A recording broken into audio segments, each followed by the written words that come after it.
when you're wiring an outlet, make sure you put tape all around to prevent shorts. When you push it in, the ground might touch the hot wire.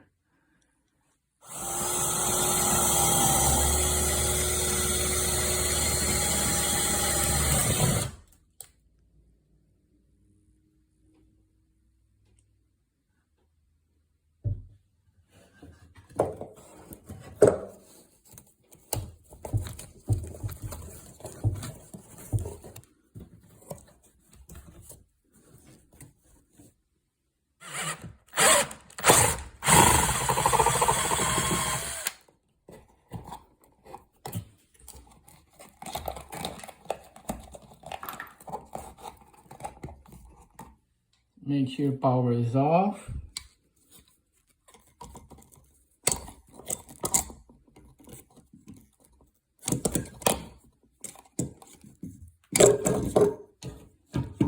Black to black, hot to hot, white to white, neutral to neutral, and ground to ground. I recommend this type of connection.